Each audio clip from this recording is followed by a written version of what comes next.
오늘 우리에게 주신 말씀은 시편 100편입니다. 시편 100편 기쁨이 넘치는 예배라는 제목으로 말씀 전하도록 하겠습니다. 어린이 성경학교 이제 오늘까지 하고 있는데 주제가 나는 예배자입니다입니다. 여러분, 학생은 공부를 열심히 해야 되는 것이고 예배자는 열심히 예배해야 되는 거죠. 그럼 우리가 어떻게 하는 것이 예배를 열심히 드리는 것일까요? 우리 그거에 대한 생각을 좀 해보도록 하겠습니다. 우리나라 성경책을 보면 앞에는 성경이고 뒤에는 찬송가가 붙어 있는 책이 많습니다. 그 찬송가의 맨 앞에 보면 예배 전에 묵상이라는 그런 페이지가 있어요. 성경책이 있으신 분은 한번 펴보십시오. 뭐가 있는지. 첫 번째 나오는 구절이 뭐냐면 하박국 2장 20절입니다. 하박국 2장 20절 같이 읽어볼까요? 오직 여호와는 그 성전에 계시니 온 땅은 그 앞에서 잠잠할지니라 하시니라. 자, 이 하박국 이 말씀을 예배 전 묵상이라고 딱 처음에 올려놨습니다. 여러분, 이거 예배 전 묵상이 아닙니다. 제가 뒤에 좀 말씀드릴게요. 그 다음은 요한복음 4장 24절이에요. 하나님은 영이시니 예배하는 자가 영과 진리로 예배할지니라. 자, 영과 진리로 예배하는 게 뭐냐? 앞에 것과 연결하면 성전에서 잠잠한 게, 조용한 게 그것이 영과 진리로 드리는 예배인가라는 생각을 갖게 만들죠. 자, 세 번째 시편 100편 2절입니다. 기쁨으로 여호와를 섬기며 노래하면서 그의 앞에 나아갈지어다. 자, 기쁨으로 하나님께 나아가래요. 자, 다음 에베소서 5장 19절. 시와 찬송과 신령한 노래들로 서로 화답하며 너희의 마음으로 주께 노래하며 찬송하며. 자, 여기서는 또 찬송하래요. 예, 화답하래요. 노래하며 하나님께 예배를 드리라고 이야기를 하고 있습니다. 여러분, 이 네 가지 말씀을 좀 연결을 해봤을 때 첫 번째와 세 번째, 그리고 첫 번째와 네 번째는 서로 모순됩니다. 어떻게 잠잠하면서 기뻐할 수 있고 잠잠하면서 노래를 할 수가 있죠? 여러분, 이 한국 찬송가 공예의 이게 잘못입니다. 실수입니다. 실수인지도 모르는 것 같아요. 아까 말씀드린 대로 하박국 2장 20절은 예배에 관한 말씀이 아니에요. 이것은 무슨 말씀이냐면 심판에 대한 말씀이에요. 심판.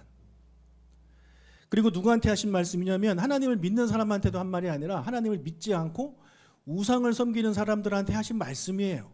어떻게 그것이 예배 전 묵상이 될 수가 있습니까? 여러분, 바로 전 구절인 19절을 한번 읽어보겠습니다. 19절.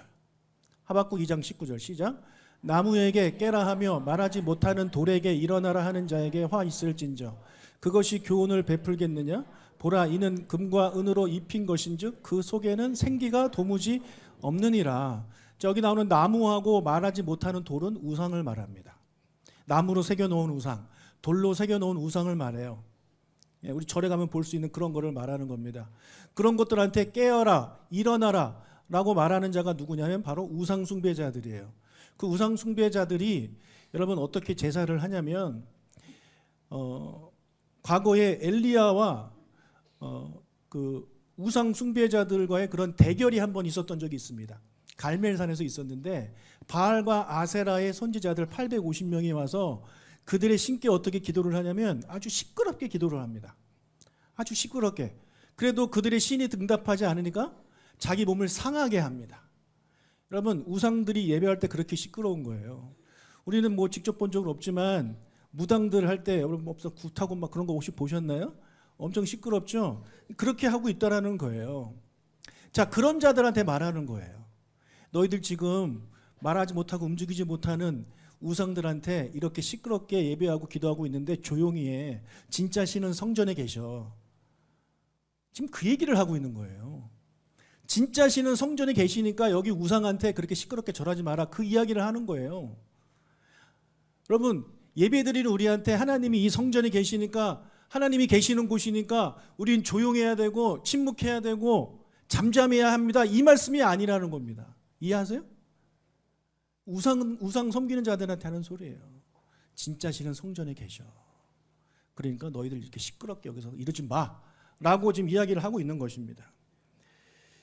그런데 이 말씀 때문인지 몰라도 많은 사람들이 많은 교회에서 잠잠한 게 되게 거룩하다고 생각해요. 여러분, 카톨릭 가보십시오. 얼마나 잠잠합니까? 그거를 거룩이라고 생각합니다. 예, 뭔가 그렇게 보이죠. 조용하니까. 그렇지 않아요. 여러분, 제가 전도사 시절에 아주 전통적인 교회에서 사역을 했는데 제가 그 교회에 처음 이제 부임을 해서 갔어요. 근데 그 교회는 뭐가 있었냐면 준비 찬양이라는 게 있었습니다.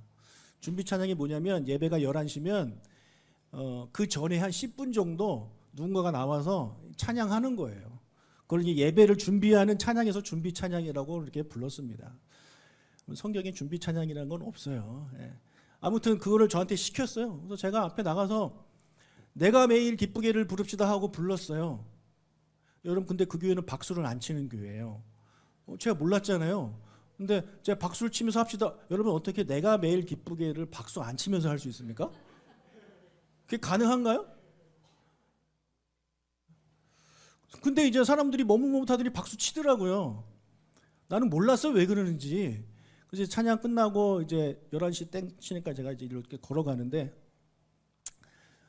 옆에 앉아 계시던 주무시고 계시는 한 장로님이 제 팔을 이렇게 딱 잡는 거예요.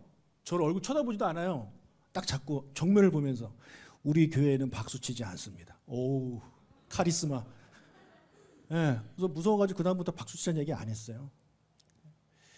여러분, 왜 예배 시간에 박수 치면 안 됩니까? 찬양, 그것도 여러분 예배 전이잖아요. 솔직히 준비 찬양이라며 11시부터 이러면 그 예배 전인데도 왜 안 되냐는 거예요, 도대체. 근데 웃긴 건 뭔지 아세요? 오후 예배 때 또 돼요. 오후 예배는 뭐 찬양 예배라고 해가지고 오후 찬양 때는 박수 쳐도 돼요. 근데 11시는 대예배라 또 안 된다는 거예요. 이게 일관성도 없어요. 그럼 왜 그러는 겁니까 도대체?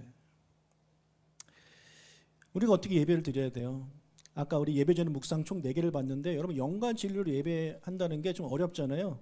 영과 진리로 예배하는 게 여러 의미를 담고 있지만 그 중에 하나가 뭐냐면 3번과 4번째에 나오는 거예요. 우리 기쁨으로 예배하는 겁니다. 여러분, 영과 진리로 예배하는 자는 기쁨으로 예배하는 자예요. 나중에 제가 설명을 드릴게요. 자, 3번째 구절이었던 시편을 다시 한번 보겠습니다. 시편 100편 1절과 2절 같이 읽겠습니다. 온 땅이여 여호와께 즐거운 찬송을 부를지어다. 기쁨으로 여호와를 섬기며 노래하면서 그의 앞에 나아갈지어다. 자, 어떻게 하래요? 여호와께 즐거운 찬송을 부르래요. 기쁨으로 여호와 앞에 나아가래요. 여러분, 우리가 예배 드릴 때 이 마음으로 나오시기를 주님으로 축복합니다. 예배 드리러 가자 하면 아우 지겨워라는 생각을 갖지 않았으면 좋겠습니다. 기쁨으로 나아갔으면 좋겠어요. 여러분, 우리가 예배 드릴 때 기쁨으로 드려야 하는 이유가 뭡니까? 왜 우리가 예배 드릴 때 기뻐해야 되죠? 기쁠 일 하나도 없는데? 그 이유에 대해서 3절을 이야기하고 있습니다. 여호와가 우리 하나님이신 줄 너희는 알지어다. 그는 우리를 지으시니요 우리는 그의 것이니 그의 백성이요 그의 기르시는 양이로다. 이렇기 때문에 우리가 하나님께 나아갈 때 기뻐해야 된다라는 거예요. 하나님이, 여호와가 우리 하나님이래요. 우리 신이래요. 우리를 지으셨대요. 우리는 그의 것이래요. 그분은 우리의 왕이고 우리는 그의 백성이고 우리는 그분이 기르시는 양이고 그분은 우리의 목자래요. 이것 때문에 우리가 기뻐해야 된다라는 거예요. 지난 한 주 동안 하나님 뭔가 은혜를 베푸셔서 기뻐할 게 아니라 이 하나님의 존재만으로 기뻐해야 된다라는 거죠. 그럼 제가 존재의 기쁨, 그 성취의 기쁨에 대해서 우리 교회도 한 번 하고 제가 좀 어디 불러주면 그 설교하고 있는데 거기서도 제가 말씀드렸던 내용이 똑같은 내용이에요. 거기 보면 시편 95편 제가 말씀드렸죠. 기억나십니까? 시편 95편 읽어보겠습니다. 오라 우리가 여호와께 노래하면 우리의 구원의 반석을 향하여 즐거이 외치자. 우리가 감사함으로 그 앞에 나아가며 시를 지어 즐거이 그를 노래하자. 자, 여기서도 뭐래요? 하나님께 나아갈 때 즐거이 외치래요. 침묵하라고 하지 않아요. 잠잠하라고 하지 않아요. 외치래요. 감사함으로 나아가 시를 지어서 즐겁게 그를 노래하래요. 여러분, 시 지어보셨나요? 되게 재밌습니다. 내가 지은 시 누가 낭독해주면 닭살 돋아 이러면서 너무너무 재밌습니다. 그렇게 즐겁게 하나님 앞에 나아가라는 거예요. 그 이유가 뭐냐? 3절 여호와는 크신 하나님이시요 모든 신들보다 크신 왕이시기 때문입니다. 하나님 우리 왕이기 때문에 그렇다는 거예요. 또 7절 그는 우리의 하나님이시요 우리는 그가 기르시는 백성이며 그의 손이 돌보시는 양이기 때문입니다. 자, 여기서 다시 한번 또 뭐가 나오냐면 그가 우리 하나님이고 우리는 그가 기르시는 백성이고 그가 돌보시는 양이래요. 다시 한번 존재의 기쁨에 대해서 이야기를 하고 있습니다. 여러분 좀 생각해 보세요. 하나님과 우리의 관계가 있을 때 꼭 저거밖에 없나요? 하나님이 우리의 기르시는 백성이고 돌보신 양, 뭐 다른 건 없나요? 왜 시편 기자는 계속해서 이 구절을 집어넣고 있는 것일까요? 여러분 잘 보세요. 우리는 그가 뭐 하시는 백성이래요? 기르시는 백성이래요. 기르는 게 뭐예요? 우리가 자녀를 기르죠? 자녀 기르죠? 기르시죠? 예. 자녀를 어떻게 기릅니까? 우리가 마음을 다해 기르죠. 우리 아이가 배고프면 먹을 것을 주고, 아이가 아프면 병원에 데리고 가고, 아이가 공부가 필요하면 학원에 보내주고, 비록 나는 더 일하고 고생해야 되지만 아이를 위해서라면 하는 게 부모입니다. 자, 두 번째 또 그의 손이 돌보시는 뭐이기 때문이다? 양이기 때문이다. 돌보신대요. 또. 그럼 돌본다는 것도 뭐예요? 비슷한 거 아닙니까? 우리의 필요를 알고 내가 지금 뭐가 필요한지 그것을 알고 목자가 양을 돌보듯이, 부모가 양을 돌보듯이 하나님이 우리를 돌보시는 분이기 때문이라는 거예요. 그렇기 때문에 우리가 기쁨으로 하나님께 나아가야 된다는 거죠. 여러분, 하나님은요, 여러분을 고아처럼 내버려 두지 않습니다. 하나님은 여러분을 기르시는 분이고 여러분을 돌보시는 분이에요. 그러면 나에게 문제가 생겼어요. 그럼 어디로 가야 돼요? 하나님께 가야죠. 하나님이 나를 기르시고 돌보시는 분인데, 여러분의 자녀가 무슨 문제가 생겼어요. 다쳤어요. 그럼 어디로 가야 돼요? 엄마 아빠한테 가야죠. 엄마 아빠한테 전화해야죠. 아빠 나 다쳤어요. 병원에 데려가 주세요. 근데 여러분의 아이가 다치고 문제가 생겼는데 그럴 때일수록 여러분을 찾아가지 않고 친구를 찾아갑니까? 말이 됩니까? 도와줄 수 없는 누군가를 찾아가요. 아무 관계도 없는 누군가를 찾아가요. 애가 또 지금 병원 가야 되는데 병원 갈 기분 아니라고 엄마한테 연락도 안 해요. 속 터지죠, 엄마 아빠 입장에서. 여러분, 우리가 이 세상을 살면서 힘들고 어려운 일이 있잖아요. 없어요? 다 있어요. 근데 그런 일 생길 때 우리는 고아가 아니에요. 우리는 과부도 아니라고. 우리를 기르시고 돌보시는 아버지가 계세요. 그러면 그 아버지한테 가야죠. 그게 여러분 예배드리러 오는 겁니다. 근데 왜 우리는 문제만 생기면 예배를 안 드릴까요? 무슨 문제만 생기면 기회는 이때다 하고 그거 핑계대고 하나님을 찾아오는 것을 하지 않을까요? 아직까지도 이걸 모르는 거예요. 내가 그분이 기르시는 백성이고 그가 돌보시는 양이라는 걸 모르는 거예요. 그냥 여전히 하나님은 멀리 계신 분이에요. 나랑 상관없는 분이에요. 나중에 천국 가면 만날 수 있을까 말까 그런 분으로 생각하고 있으니 아무리 문제가 생겨도 하나님을 찾아오지 않는 겁니다. 근데 여러분이 정말 하나님을 아버지로, 목자로 여러분을 돌보시고 기르시는 분이라고 인정한다면 여러분도 모르게 문제가 생길 때마다 하나님께 나올걸요? 그렇지 않겠습니까? 그런 일 생길 때마다 하나님께 기도하지 않겠어요? 여러분, 하나님은 여러분을 기르시는 분이에요. 여러분을 돌보시는 분이라고요. 그러니까 다른 데 가지 마시고 아버지 앞에 나오세요. 여러분을 책임지시고 돌봐주시는 그 아버지께 기쁨으로 나올 수 있는 여러분들 되시길 주님의 이름으로 축복합니다. 아멘. 여러분, 성경이 우리한테 이제 기뻐하라고 말을 하는 것은 어떤 성취의 기쁨 때문에 기뻐하라는 게 아니라 존재의 기쁨으로 기뻐하라는 거예요. 하나님이 나에게 어떤 분인지 우리가 그 존재의 기쁨을 깊이 깨닫고 이 말씀을 우리의 마음에 좀 품고 내가 하나님에게 어떤 존재인지 또 하나님은 나에게 어떤 존재인지를 우리가 잘 알고 아버지께 나오는 여러분 되시길 축복합니다. 우리가 구약을 보면 특히 성경 처음 읽으시는 분들은요, 오해를 해요. 하나님 무섭다. 구약에 나오는 하나님은 무섭다. 신약에 나오는 예수님은 하나도 안 무서운데 구약에 나오는 하나님은 무섭대요. 막 화가 항상 나 있는 것 같대요. 어떻게 하면 이놈들을 벌을 줄까 막 이렇게 지켜보고 뭐 좀만 잘못하면 막 사람 보내서 때리고 패고 뭐 이런 분으로 생각하는 분들이 많이 있습니다. 여러분, 그렇지 않아요. 우리 아버지는 그런 분이 아니에요. 그런 분이 아니에요. 항상 화가 나 있는 분이 아니에요. 시편 16편 11절을 읽겠습니다. 주께서 생명의 길을 내게 보이시리니 주의 앞에는 영원 기쁨이 있고 주의 오른쪽에는 영원한 즐거움이 있나이다. 자, 우리 아버지 앞에는 충만한 기쁨이 있대요. 옆에는 뭐가 있대요? 또 영원한 즐거움이 있대요. 우리 하나님께는 앞에도 옆에도 좌우 뭐든지 다 기쁨과 즐거움으로 충만하신 분이에요. 왜 우리 하나님을 자꾸 화난 분으로 무서운 분으로 그렇게 생각하십니까? 그런 충만한 기쁨, 영원한 즐거움을 가진 아버지 앞에 나아가는데 우리가 어떻게 기뻐하지 않을 수 있습니까? 자, 우리 아버지만 그런가요? 우리 예수님도 그래요. 히브리서 1장 9절. 주께서 의를 사랑하시고 불법을 미워하셨으니 그러므로 하나님 곧 주의 하나님이 즐거움의 기름을 주를 동류들보다 뛰어나게 하셨도다.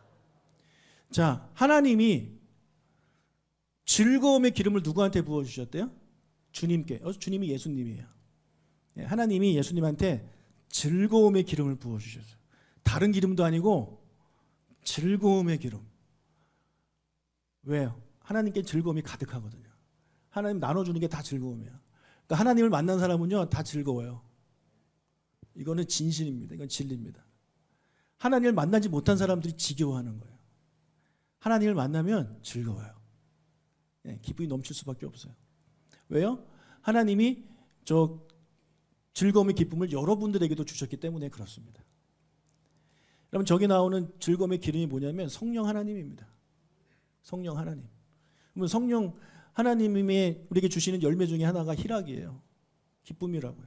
그러니까 성령님을 받은 사람은요 기뻐할 수밖에 없어요. 주님을 만나는 그 시간을 기뻐할 수밖에 없는 거예요. 우리가 예수님을 묵상하면, 여러분 우리 개신교 좀 괜찮은데 카톨릭 한번 가보셨나요? 카톨릭의 예수님은 맨날 어떤 모습입니까? 맨날 십자가 달려 계세요. 아직도 달려 계세요. 그리고 또 어떤 게 있냐면 십자가에서 내려오면 어디냐면 마리아 품에 안겨가지고 이러고 그 예수님 마리아 이렇게 안아주고 막 울고 있고, 예수님 가시면류가 이거 쓰고 있고, 그런 것만 이렇게 다 만들어놨어요. 아니면 아주 연약한 아기의 예수님의 모습을 만들어 놓든지, 강하고 능력 있고 그런 호탕하신 예수님의 모습을 찾아볼 수가 없습니다. 여러분, 예수님이 항상 즐거우신 분이에요. 여기 보세요. 하나님이 예수님한테 즐거움의 기름을 부어주셔가지고 어떻게 됐대요? 주를 동료들보다 뛰어나게 하셨다. 뭐가 뛰어났다는 얘기냐? 즐거움이 뛰어났다는 얘기예요. 여러분, 예수님 맨날 막 십자가 지고 그런 것 같죠? 아니에요. 예수님이 그런 날은요 33년 인생 중에서 딱 하루뿐입니다. 나머지 33년, 나머지 인생은 항상 저렇게 기쁘고 즐거운 거예요. 다른 친구들보다 항상 즐거움이 뛰어나던 분이 우리 예수님이에요. 여러분, 인터넷에 보시면 예수님 웃는 그런 그림이 있습니다. 그거 보면 사람들이 은혜를 받아요. 왜요? 너무 생소하니까. 못 보던 예수님의 모습이니까 은혜를 받는 거예요. 우리가 맨날 보는 예수님의 얼굴은 막 이렇게 인상 쓰고 그건데, 그렇게 웃고 있는 예수님의 모습을 본 적이 없거든요. 근데 여러분, 그게 예수님의 일상이었단 얘기예요. 제자들과 함께하면서 예수님 항상 그렇게 웃고 다니신 분이에요. 예수님의 말씀 보세요. 얼마나 재치 있습니까? 유머도 있고. 그런 예수님, 왜? 하나님이 예수님한테 즐거움의 기름을 부어주셨기 때문에. 저와 여러분에게도 하나님이요 즐거움의 기름을 부어주셨어요. 여러분, 그 모르시고 사시는 것 같아요. 여러분, 재밌는 게 뭐냐면 은혜를 받으면 사람들이요 잘 웃습니다. 이게 너무너무 신기해요. 너무너무 신기해요. 똑같은 얘기를요 은혜 받을 때 하는 것과 받지 않을 때 얘기하면 반응이 완전 다릅니다. 은혜를 받으면 정말 아무것도 아닌 것에 막 크게 웃어요. 왜요? 희락의 영이 임했기 때문에. 즐거움의 기름을 하나님이 막 부어주고 계시기 때문에 그런 거예요. 근데 그러지 않으면 웃지를 않아요. 여러분, 무슨 예배 드리는 장면이 무슨 장례식장 같아요. 장례식장. 그런 교회에 가서 설교하면 너무너무 힘듭니다. 무슨 일 있나? 아침부터 단체로 왜 이러고 앉아있나 하면서 너무너무 힘들어요.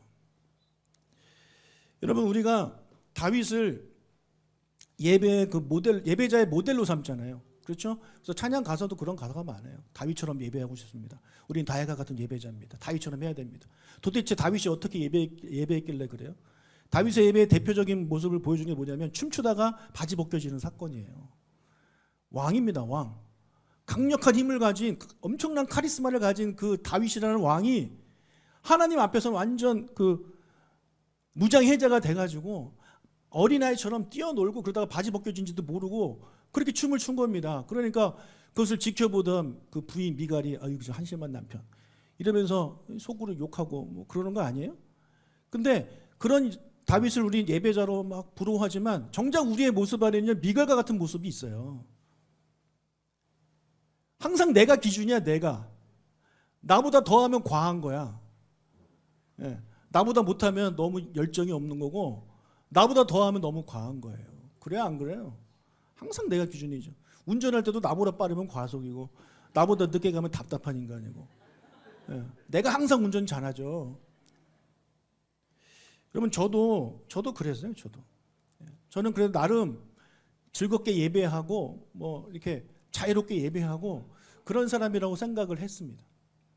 그리고 제가 개척을 준비하기 위해서 한 9개월간 미국으로 제가 건너갔는데 제가 그때 다녔던 교회가 정말 지금은 엄청나게 유명한 교회가 돼서 그때는 그렇게 유명하지 않았는데 찬양으로 전 세계적으로 유명한 교회입니다. 전 세계에 있는 웬만한 찬양 사역자들, 타고난 애들 다 와서 예배하고 공부하고 가는 그런 교회예요. 거기서 예배 드리면 얼마나 행복한지 몰라요. 다 다윗이야. 여러분, 전 세계 다윗이 다 모였어요. 물론 그 중에 미갈 같은 애들도 있어요. 신기해. 아무튼 너무너무 행복했어요. 그러다가 하루는 소그룹으로 이제 들어갔는데 소그룹에서 찬양이 시작됐어요. 소그룹이니까 뭐 기타도 없고 그냥 부르는 거예요. 내 아이들이 점점 변하기 시작해요. 점점 미친놈들이 되어갑니다. 진짜 말 그대로 미친놈들이 되어가요. 점점 술 이빠이 취해가지고 인사불성된 그런 상태로 애들이 가는 거예요. 그게 얼마나 크게 느끼냐면 저는 얘네들이 단체로 마약을 했나? 이런 생각이 들 정도로 여러분 상상이 되십니까? 찬양을 그렇게 해요. 와, 제가 그걸 보면서 저건 아니지. 저건 아니야. 저건 너무했어. 나는 저렇게는 도저히 못해. 나는 뛰더라도 우아하게 뛰고 기뻐하더라도 우아하게 기뻐하지. 저렇게 술 취한 놈 저렇게 못하겠다. 그러면서 점점 그 꼴보기 싫어가지고 제가 점점 뒤로 갔어요. 같이 있다가 뒤로 왔어요. 뒤로 와가지고 벽에 앉았어요. 벽 바로 앞에. 이렇게 지켜보고 있었어요. 미갈처럼. 야, 너무한다. 저건 좀 이상한. 저건 아니다. 예. 되게 마음이 불편한 채로. 근데 그때 한 웃음소리가 들렸어요. 지금도 저는 기억해요. 너무너무 또렷하고 너무너무 멋있고 우아하고 그 웅장한 어떤 중년 남성의 웃음소리가 들리는 거야. 이거 아니야. 그래서 제가 깜짝 놀랐어요. 왜냐하면 내 뒤에 아무도 없잖아요. 근데 그 소리가 뒤에서 나는 거예요. 뒤에서. 그래서 제가 딱 돌아봤어요. 순간. 근데 당연히 벽이니까 아무도 없지. 그럼 옆에 있었는데 옆에도 없어요. 저는 그들이 싫어가지고 이렇게 뒤로 나와 있었다니까요. 내 주위에 아무도 없었습니다. 그럼 누구 웃음소리일까요 그게? 저기서 누군가 웃었는데 그게 그 사람 소리만 이렇게 잘 들렸느냐? 아니요. 내 귀에다 대고 말하듯이 웃었다니까요. 전 나중에 깨달았어요. 하나님의 웃음소리구나. 하나님은 쟤네들의 저런 모습을 보고 기뻐하고 웃고 계시는구나. 즐거워하고 계시는구나. 근데 내가 뭐라고 쟤네들을 판단하고 저건 너무하다 라는 생각을 하고 있는가. 그래서 제가 생각을 바꿨어요. 하나님이 좋으면 된 거예요. 그럼 우리 찬양은 하나님이 받으시는 거 아닙니까? 여러분 좋으라고 하는 거예요? 하나님 좋으시라고 하는 거예요. 하나님이 좋아하시면 된 거예요. 여러분 저만 그렇겠어요? 여러분들도 미갈과 같이 그렇게 판단하고 있지 않습니까? 왜 예배 시에는 저러냐? 꼭 저렇게까지 해야 되냐? 꼭 율동을 해야 되냐? 꼭 춤을 춰야 되냐? 꼭 일어나서 해야 되냐? 혹시 그런 생각 가지고 계시지 않습니까? 하나님이 받으시는 예배, 하나님이 원하시는 대로 해드립시다. 아멘? 하나님이 뭘 원하세요? 기뻐하고 즐거워하려잖아요. 이 시간 기쁘고 즐거우시길 바랍니다.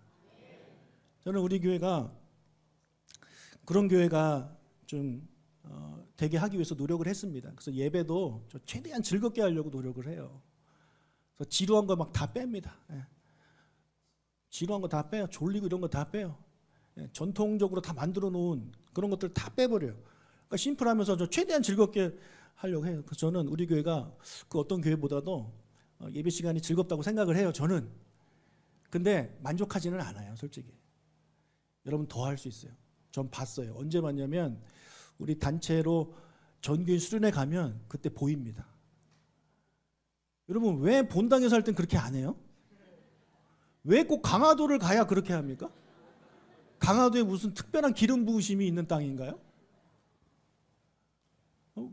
이해가 안 돼요. 왜 그렇죠? 왜 우리 예배당에서 할 때는 그런 게 안 나오죠? 왜 그런 텐션이 안 나오죠? 왜 그런 미소가 안 나옵니까? 왜 꼭 거길 가야 그런 게 나오는 건가요? 그럼 그 우리 분위기 때문에 그런 겁니까? 이런 분위기 때문에 그런 거라면 우리는 가서 쇼한 겁니다.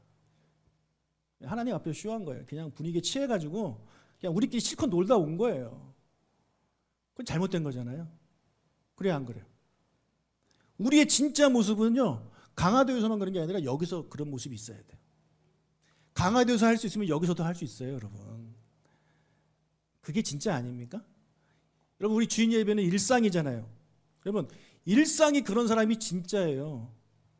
여러분한테 잘 보이려고 특별하게 어떤 때만 막 이렇게 잘해주는 사람, 여러분 일상을 그 사람 같이 살면 게 결혼 아니에요? 그러면서 확 바뀌잖아요, 사람이. 실망하잖아요. 우리가 하나님께 예배하는 것도 일상인데 주일이 일상이잖아요. 우리 일상에서 그렇게 기쁘게 예배했으면 좋겠어요. 우리 아이들이 연합 캠프나 뭐 큰 집회 가면 열심히 찬양합니다. 처음에는 안 하다가도 막 해요. 왜 하냐? 제가 보기에 분위기 때문에 그런 게 상당히 많이 있습니다. 막 조명 화려하죠. 막 뻗쩍뻗쩍하고 음악 쾅쾅쾅 반주자들 연주 끝내주게 나오고 앞에서 인도하고 찬양하는 사람들 기술 끝내주죠. 그러니까 애들이 막 자기도 모르게 마음의 문을 열고 춤을 추고 찬양하는 거예요. 근데 여러분 우리가 그거 보고 은혜 받았다라고 속을 때가 있어요. 뭐 그러고 나서 교회 왔는데 예배를 그따위로 그렇게 안 드리고 이상하게 드린다? 그건 가짜예요. 그냥 분위기에 취해서 한 거예요. 그냥 어른들로 치면 클럽 가서 하룻밤 신나게 놀고 온 거랑 별 차이 없습니다. 뭐가 달라요? 음악만 다를 뿐이지. 그래야 안 그래요? 여러분 진짜 춤을 좋아하는 사람은요 혼자서도 춥니다. 꼭 나이트 가서 추는 게 아니라 진짜 하나님을 예배하고 사랑하는 사람은요 몇 명 모여서 기타밖에 없고 마이크도 없고 아무리 노래를 못해도 거기서 기쁘게 예배할 수 있는 거예요. 저는 우리 조광목 교회 예배가 그런 예배가 됐으면 좋겠어요. 더 조명 화려하게 달고 더 뭐 반주자들 저 잘하는 사람 불러오고 뭐 이렇게 해가지고 예배 분위기 바꿔보려고 하는 시도는 정말 인간적인 겁니다. 우리가 이 말씀 하나님의 말씀 내가 그가 기르시는 백성이고 그가 돌보시는 양이야. 이것만 우리가 정말 믿는다면 힘들수록 기쁜 마음으로 아버지께 나올 수 있어요. 왜요? 해결받을 수 있으니까. 그렇지 않아요? 도움이 절실한데 내가 아버지께 나가면 도움받는다. 이게 정말 확실히 믿는 사람은 힘들수록 기쁜 마음으로 나오죠. 제가 일요일 주일 이날만 기다렸습니다 이러고 나오지 않겠어요? 와서 졸 틈이 어디 있어요? 왜 주일은 일주일에 한 번밖에 없냐 이런 말이 나오지 않겠습니까? 은혜 받으면 그렇게 되는 거예요.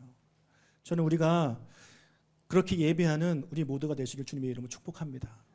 우리가 기쁜 마음으로 출발하다가도 여러분 오다 보면 부부끼리 싸우기도 하고 자녀랑 말다툼하기도 하고 그다음에 기분 다운되기도 해요. 그래요 안 그래요? 또 교회 왔는데 저 같은 경우에는 음향이 이상하고 영상이 갑자기 안 돼요. 막 마음이 분주하고 막 땀 뻘뻘 나요. 오늘 1부 예배 왔는데 2부 식당 준비 하시는 분들이 하수구가 막혀가지고 싱크대 막혀가지고 목사님 어떡해요? 예. 여러분 그런 생각이 들면 예배 드리기 힘들어져요. 그래야 안 그래요? 마음이 불편해요. 또 마음에 안 드는 사람 눈에 보이면 또 이러면서 또 마음이 확 가라앉아요. 그때 우리 어떻게 해야 돼요? 기도해야죠. 하나님 즐거움의 기름을 부어주십시오. 지금 즐거움의 기름이 앵꼬가 났습니다. 즐거움의 기름을 만땅으로 채워주시옵소서.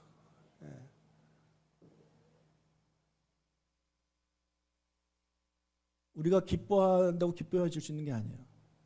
하나님이 우리한테 즐거움의 기름을 부어주셔야 돼요. 그 기도할 수 있는 그런 역할은 여러분이 하는 겁니다. 누가 해주는 게 아니에요. 아시겠죠? 예배 드리러 왔는데 하나도 안 기쁘다? 그 기도 꼭 하세요. 하나님 기쁨, 즐거움의 기름을 제게 부어주십시오. 즐거움의 기름을 제게 부어주십시오.